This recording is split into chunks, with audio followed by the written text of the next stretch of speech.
આસ્થાલય બિઝનેસમાંથી શૈલેષ વંકાણી. આજની તારીખ છે 21/4/2024 ને આજે આપણે આવ્યા છે તળાજા તાલુકાના દેવલી ગામે, ભાવનગર જિલ્લાના તળાજા તાલુકાના દેવલી ગામે આપણે આવેલા છીએ. ત્યાં જે ભાઈ દલપતભાઈ મકવાણા છે તેમની વાડી આપણે આવ્યા છીએ ને જે બાજરીની અંદરમાં જે યુઝ કર્યો છે કાલા સોનાનો, તો પહેલાં એનો પરિચય આપશે. પરિચયથી પછી આપણને કહેશે કે એના ફાયદા શું શું થયા છે એમ. એક દલપતભાઈ તમારો પરિચય આપો. મારું નામ છે મકવાણા દલપતભાઈ મધુભાઈ, ગામ દેવલી, તાલુકો તળાજા, જિલ્લો ભાવનગર. એક તમારો મોબાઈલ નંબર આપો. 81 40 81 45 54 મારો નંબર છે. તમે થોડું બોલજો. ને આમાં કાલા સોના વાપરેલું છે. તમે આ કાલા સોના તમે વાપર્યું છે, બરાબર છે? એમાં તમને કેવું રહ્યું? આમાં રિઝલ્ટ બહુ સારું છે અને ફૂટ ને આમ ડુંડું ભરસક થાય છે અને ફૂટ સારી છે ઠેકથી ને 7-8 ડુંડા છે, ભરસક છે. ને આ તમારી કઈ વેરાયટી કઈ છે? આરતી વેરાયટી છે. હવે ખાસ કરીને ખેડૂત ભાઈને કહું છું કે જે કાલા સોના એને છે ને 2 વાર એને સ્પ્રે કર્યો છે. એને જમીનમાં પાવાનો ટાઈમ નથી રહ્યો. નાની હતી ને ત્યારે ગ્રોથ નહોતી કરતી, તારે એને કીધું કે લ્યો ભાઈ કાલા સોના નાખી દે. એટલે મેં એને વાત કરી, મેં કીધું તમે 15 દિવસના ગાળે 20-20ના ગાળે એક વાર સ્પ્રે કરી દેજો, બરાબર? તો 50-50 ml લઈને એને સ્પ્રે કર્યો છે. હવે આજે આપણે જોશું કે એક બાજરીની અંદરમાં ડુંડા કેટલા છે. તમે જુઓ, આ ઠેઠથી આ એક તમે જુઓ, આ ડુંડું ત્યાંથી તમે ગણો તો દલપતભાઈ 1 2 3 4 5 6 7 ડુંડા છે, બરાબર? અને એ પાછા હજી તો ગ્રોથ કરતા જાય છે, બંધ નથી થયા, હજી તો વધની ચાલુ જ છે. જો અહીંયા જો આમાં 6 છે, જો 600 છે, હજી પાછા વધતા જાય છે. અને ડુંડાની પાસે હાઈટ છે ને એ 1 ફૂટથી 1.25 ફૂટ સુધીની હોય છે. 9 ઇંચથી લઈને 1.25 ફૂટ સુધીની. જો બેની હાઈટ હરખી છે ને બીજું આજે એનું સાઈઝ હરખી થતી જાય. જો એક સરખું. જો એક માં આપણે મધુભાઈને કહેશું, તમારું એક છે ને આ લોકો ખેડૂત ભાઈનું કહો કેવું છે? આ બહુ વસ્તુ સારી છે અને દવાઈ બહુ સારી છે. અમે આવી કાંઈ વાપરી નહોતી અને વણ વાપરી છે એટલે અમને બહુ લાભ સારામાં સારો મળ્યો છે.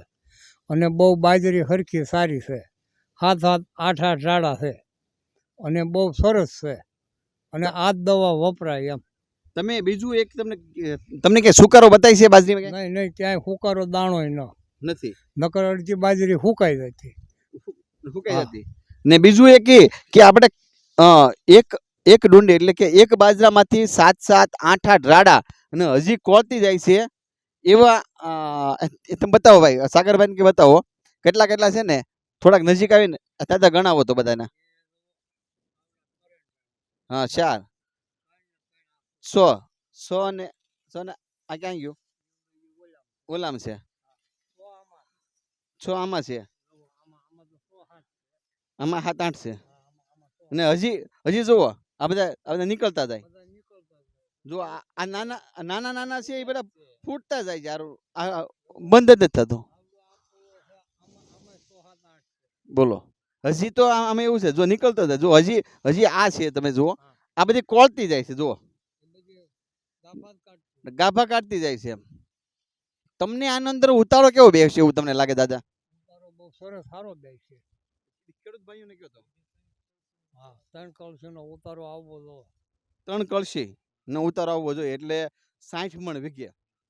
આવું તમે પહેલા ઉત્પાદન લીધેલું ખરું? ક્યારેય નહીં. નહીં ને? અડધી તો સુકાઈ ગયું હોય, આમાં અડધી સુકાઈ ગઈ હોય. હવે આમાં તમે ખર્ચો કેટલો કર્યો? આમાં ખર્ચ તો એ દવાનો અને બીજું કોઈ નહીં નથી. અને અમારી મહેનત તો બહુ મહત્વની છે ખાસ કરીને તો. પણ બીજા જે ખાતરો બાતરો કોઈ નાખેલા ખરા? બીજા કોઈ દવા બહુ નાખેલી ખરી? એવું કઈ નાખેલું નહીં. દલપતભાઈ બીજું કોઈ દવા કે એવું કઈ નાખેલું? કોઈ વસ્તુ નથી નાખેલું, ખાલી કાલા સોના જ વાપરેલી છે. બીજું કોઈ ખાતર બાતર કઈ વસ્તુ નથી નાખેલું. તો ઓર્ગેનિક દવા કાલા સોના નાખી? ઓર્ગેનિક કાલા સોના તે વાપરી આપણે. બીજું કોઈ ખાતર કે કોઈ વસ્તુ નથી નાખેલું. તો તમે ખેડૂત ભાઈઓને શું કહેવા માંગો? કે નહીં, આ કાલા સોના દવા વપરાય એમ.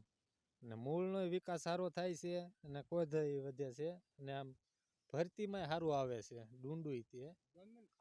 અને જેટલા ડુંડા કાઢે ને એ અંદર એક હરખી સાઈઝના જ નીકળે છે ને આમ ભરસક જ નીકળે. ફૂટ જે નીકળે કે નહીં એની તે નકરી ફૂટની ડુંડી નાની રહે. હા ને આ હંધી એક હરખી જ નીકળે છે જો. હજી ફૂટતા જાય ને એ બધા એક હરખા જ નીકળે છે મોટા જ તે. તો ખેડૂત ભાઈને તમે શું સંદેશો દેવા માંગો? કે નહીં આ વપરાય એકવાર ટ્રાય તો મરાય જ તે આ દવા. ચોક્કસ ટ્રાય મરાય. ચોક્કસ મરાય એક try. સરસ. જો હું મારા ખેડૂત ભાઈનું એટલું કહેવા માંગુ છું કે એક ઓર્ગેનિક દવા છે અને અમારી જે દવા અમે જે 10 વર્ષથી માર્કેટમાં અંદરમાં ચાલીએ છીએ 15 વર્ષથી, તો 1500 એક ખેડૂતનો એવો નથી કે અમને રિઝલ્ટ નથી મળ્યું, એવો આજ સુધીમાં કોઈ પ્રોબ્લેમ નથી આવતો. પણ 100% રિઝલ્ટ છે, 100% ઉત્પાદન સારું છે ને 100% ખેડૂતને લાભદાયક છે. ઓછા ખર્ચે વધુ ઉત્પાદન આવે છે. તો અમારે એ ચેનલને વધારે શેર કરતા રહેજો અને ગ્રુપની અંદરમાં મોકલતા રહેજો. અને અમારા યુટ્યુબની અંદરમાં ખેડૂત ભાઈઓને એટલું કહું કે એકવાર 1 લીટર મંગાવીને તમે તપાસ કરી લેજો, ચેક કરી લેજો, તો તમને ખ્યાલ આવશે કે કેવું રિઝલ્ટ છે. તો જય જવાન જય કિસાન.